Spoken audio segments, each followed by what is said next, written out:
com o que estava escrito, né? De acordo com a letra, do que estava. Então, amados irmãos, ele tenta nosso Senhor. Quem que é o tentador, muitas das vezes, da nossa vida? O nosso Senhor Jesus Cristo, ele foi tentado mais adiante no deserto. O inimigo de nossas almas foi até ele para tentar ele. Louvado seja Deus, né? Mas para a honra e glória de Deus, ele não se abaixou, ele continuou firme. Para hoje, nós estamos aqui. Ser dito, receber essa graça maravilhosa, né? Que é essa graça, que é um bem imerecível, é um bem da qual, por mais que nós trabalhássemos, se nós soubéssemos quem é Deus, nós trabalhássemos quando nós nascer, ao morrer, nós não pagaríamos o bem imerecível que Deus deu para nós, por meio de Cristo Jesus. Louvado seja Deus, amados irmãos. Aleluia, Jesus. Então aquele homem, aquele doutor da lei, ele tentando o nosso Senhor Jesus Cristo, ele chega e pergunta o que ele deve fazer, amados irmãos, o que ele deve fazer para poder dar a vida eterna. E nosso Senhor Jesus Cristo pergunta para ele o que está escrito na lei. E ele responde como está de fato na lei. A resposta dele é bem clara. Só que ele pergunta: quem é o meu próximo? Né, amados irmãos? E aí fica essa grande pergunta: quem que é o meu próximo? Mais adiante os irmãos vão entender essa parte, mas vamos para frente, tá, irmão?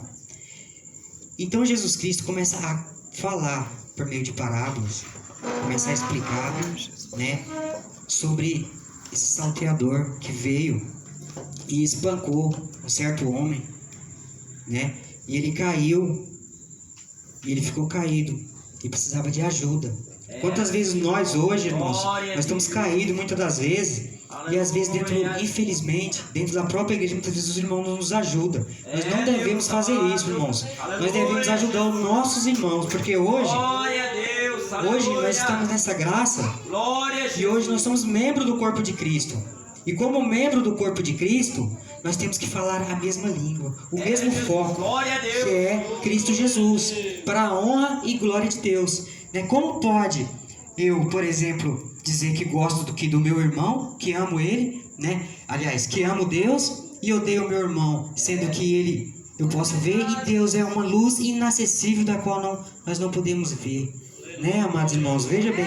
Então não tem como. Isso daí é uma coisa que nós, como cristãos, temos que aprender a amar ao próximo de uma forma que nós amamos a nós mesmos, como se fosse a nós, o próximo. Louvado seja Deus. Louvado seja o nome do Senhor. Nessa passagem aqui, nosso Senhor Jesus Cristo começa a falar que passa um levita, passa um sacerdote. Quem que é um sacerdote?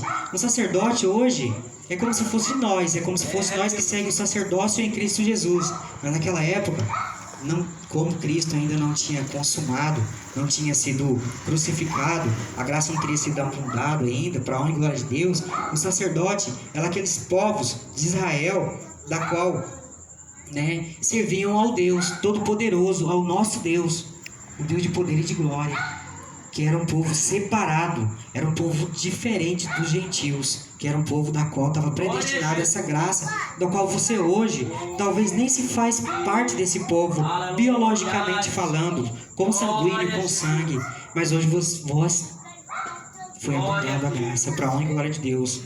Então, amados irmãos, o que acontece?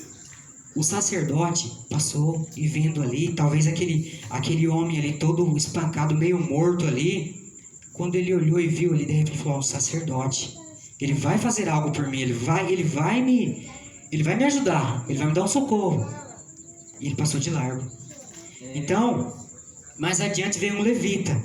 O levita, amados irmãos, não é um levita que muitas vezes hoje, tem algumas pessoas que falam levita, aquele que louvam ao Senhor, aquele que louva, né? Louvado seja Deus. Mas naquela época, os levitas eram pessoas das quais se fazia parte da tribo de Levi. Eram pessoas que eram incumbidas, né, de carregar a arca do Senhor. Eram pessoas que tinham ali o poder, né, de fazer toda aquela preparação de holocausto para remir o pecado daquele povo de Israel. Povo de Israel, amados irmãos. Veja bem, Israel nós sabemos que é o quê? Israel é os filhos da descendência de Jacó. né? Louvado seja Deus. Então, Israel era um povo diferenciado dos gentios. Porque Israel fazia parte da promessa, era um povo de Deus, era um povo da descendência de Abraão, né? E esse levita, ele fazia um papel primordial ali dentro de Israel, que era entrar em contato e estar fazendo os holocaustos para perdoar. Então, quando aquele homem meio morto, caído, viu o levita, talvez ele deve ter pensado também: o levita está passando, ele vai me socorrer. Ele passou de largo também. Não ajudou. Né, amados irmãos? Não compadeceu também daquele homem que estava todo machucado, meio morto, né? Então, amado, essa palavra, ela é muito forte, porque ela vai dizer que veio então um certo samaritano, né, amados irmãos? Um certo samaritano. Agora, quem é esse samaritano, né? Quem é esse samaritano? Hoje eu penso, quem que é esse samaritano que compadeceu daquele homem? Quem é? Na Bíblia não fala o nome, na Bíblia não diz, né, como que ele era. Mas uma coisa, amados irmãos, para a honra e glória de Deus, nós podemos testificar nas Escrituras que antes mesmo de tudo isso acontecer, de toda essa parábola do nosso Senhor Jesus Cristo passar, Israel vinha passando por um problema sério de idolatria com o Senhor, e aquele reino de Israel foi dividido, transformando-se em dois reinos que cometeram abominações, né? Só o reino cuja capital era em Judá seguiu a tradição da casa de Davi, louvado seja Deus. Mas o reino cuja capital era em Samaria cometia algumas abominações ao Senhor, muito sério, né? Muito sério mesmo, abominações de idolatria, de coisas que cheiram mal à narina do Senhor. Então, se a gente lembrarmos daquela passagem da mulher samaritana, a gente vamos entender, para a honra e glória de Deus, que nosso Senhor Jesus Cristo pede água para aquela mulher samaritana, e aquela mulher samaritana fala para o nosso Senhor, fala: Senhor, como pode tu, sendo judeu, pedir água para mim, que sou samaritana?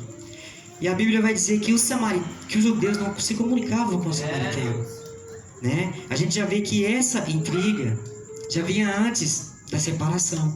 Mas nosso Senhor Jesus Cristo veio para quê? Para que essa separação se torne única. Que hoje todos os que creem em Cristo Jesus como o único, eterno e suficiente Salvador de vossas almas façam parte dessa graça maravilhosa, dessa graça da qual nosso Senhor Jesus Cristo concedeu para nós, para que dela nós sermos salvos e sermos justificados para entrar no reino de Deus por meio da fé em Cristo Jesus. Louvado seja Deus. Então, amados irmãos, o foco desta palavra, para a honra e glória de Deus, fica nesse sentido, de que nosso Senhor Jesus Cristo veio para conciliar aquele reino que estava dividido. Muitas das vezes nós temos numa casa ou até mesmo no ministério que está dividido. Mas para a honra e glória de Deus, Deus é um só. Deus, Ele é um. O mesmo Espírito Santo que habita no irmão é o que habita em todos nós. É o Espírito Santo de Deus, né? Que é onipresente, onipotente, nosso Senhor Deus, para a honra e glória de Deus. Louvado seja Deus. Então, irmãos, que essa palavra, hoje nós podemos ter um despertar bem grande. Glória a Deus, aleluia, Jesus. Glória a Deus, aleluia. Louvado seja o nome. Nós possamos ter um despertar bem grande hoje. Que nós possamos amar uns aos outros para com todos, para a honra e glória de Deus. Por quê? Porque no céu, né, no reino de Deus, para a honra e glória de Deus, não vai ter distinção de homem nem de mulher. Não vai ter, pastor, talvez ele é mais baixo do que eu. Não vai ter isso. Não vai ter nem mais baixo e nem mais alto. Louvado seja Deus.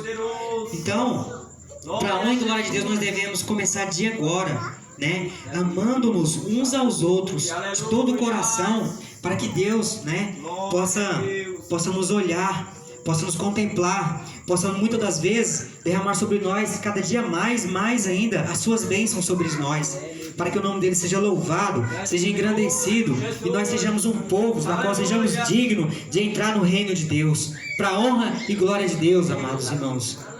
Amém? Glória a Jesus. Irmãos, essa palavra, se a gente meditar nela, ela é muito forte. Ela é muito ela é fortíssima. Aleluia. Porque essa palavra, ela tem indícios da época da lei, indícios da graça, que ainda não estava confirmada, porque nosso Senhor Jesus Cristo não tinha sido crucificado e não tinha sido ressuscitado ainda para a honra e glória de Deus, como hoje está ressuscitado e vive e reina, amados irmãos. E esse mundo que ficou aqui é um mundo da qual já pertence ao maligno. É um mundo a qual, né, quem se fazer amizade do mundo constitui-se inimizade contra Deus. Então nós não devemos nos apegar nas coisas do mundo, motivo pelo qual nós devemos amar-nos uns aos outros para com todos um amor fraterno, um amor de irmão, um amor em Cristo Jesus, para que nós possamos andar de forma nas pisaduras do Senhor, para a honra e glória de Deus, e aguardamos o nosso viver na esperança da volta de Cristo, para que possa vir, né? E todo esse mundo será destruído, será queimado, não ficará pedra sobre pedra, né? E será então o reino de Deus, para a honra e glória de Deus. Essas foram a palavra que o Espírito Santo tocou em mim para falar para os irmãos. Eu agradeço de todo o meu coração. Eu vou passar o microfone para quem é por direito, que é do irmão, para dar o termo do culto, né? E louvado seja Deus. Eu agradeço muito, muito feliz por ter conhecido os irmãos aqui, por ter vindo mais uma família, né, em Cristo Jesus, que está pelejando, porque nós aqui nesse mundo a vida é só pelejar, porque o mundo jaz do maligno, e o mundo só oferece coisas que o maligno gosta, que é coisas das quais alimentam a carne e o sangue, da qual são coisas pecaminosas. Mas nós vivemos em espírito e em verdade, que o nosso Senhor Jesus Cristo busque verdadeiros adoradores, que o adorem em espírito e em verdade, como foi dito para aquela mulher samaritana, que nem naquele monte, nem em lugar nenhum, mas que seja em espírito e em verdade. E para a honra e glória de Deus, irmão, Deus não precisava provar para ninguém, mas para a honra e glória de Deus, fica provado pelo amor de Deus por nós, antes mesmo de nós nascermos. Ele envia então, por meio de Cristo Jesus, uma porção do seu Espírito, para fazer morada dentro de você, dentro de mim, dentro de nós, para a honra e glória do teu santo nome. Amém, amados irmãos? Que Deus abençoe a todos. E fica essa palavra, eu vou passar para a missionária, para a glória de Deus. Amém?